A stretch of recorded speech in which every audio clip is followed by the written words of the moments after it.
আজ থেকে কলকাতা পুরসভাতেও শুরু হলো অন্নপূর্ণা যোজনা প্রকল্প। বিশদে জানবো এই প্রকল্প সম্পর্কে। আমাদের সঙ্গে রয়েছেন আমাদের প্রতিনিধি দুর্গাদাস বন্দ্যোপাধ্যায়। কি জানা যাচ্ছে এই বিষয়ে?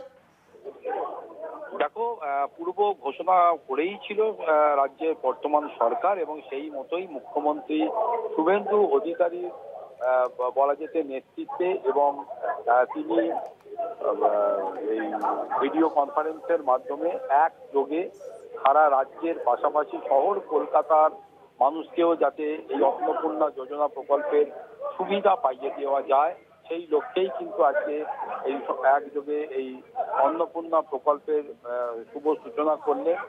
এবং কলকাতা পুরসভার অন্নপূর্ণা যোজনার বিষয় নিয়ে একটি বৈঠকে হয়। বৈঠকে উপস্থিত ছিলেন সমাজ কল্যাণ বিভাগের মেয়র পরিষদ মিতালি বন্দ্যোপাধ্যায়। বৈঠকে হাজির একাধিক তৃণমূল কংগ্রেসের কাউন্সিলররা। মেয়র পরিষদ বাজার আমির উদ্দিন ববি অনুপস্থিত ছিলেন বৈঠকে। রয়েছেন পৌর চেয়ারম্যান সানা আহমেদ, মানজার ইকবাল, প্রিয়াঙ্কা সহ একাধিক তৃণমূল কংগ্রেস কাউন্সিলর।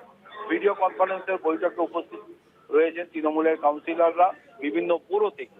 পাশাপাশি নবান্ন সভাঘরে সঙ্গে সরাসরি ভিডিও কনফারেন্সের মাধ্যমে যুক্ত কলকাতা পুরসভার কনফারেন্স রুমে ছিলেন পুর কমিশনার, এবং অন্যদিকে নবান্নে ছিলেন রাজ্যের মুখ্যমন্ত্রী শুভেন্দু অধিকারী।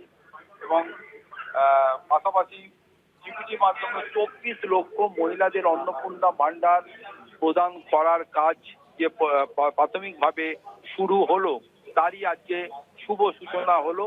এবং আগামী দিনে অতি দ্রুত এই অন্নপূর্ণা যোজনা প্রকল্পের যে সুবিধা, তা বাংলার মানুষ বা মহিলারা পাবেন এবং উপকৃত হবেন বলে মনে করছে ওয়াকিবহাল মহল। ধন্যবাদ। আমাদের সঙ্গে ছিলেন আমাদের প্রতিনিধি দুর্গাদাস বন্দ্যোপাধ্যায়।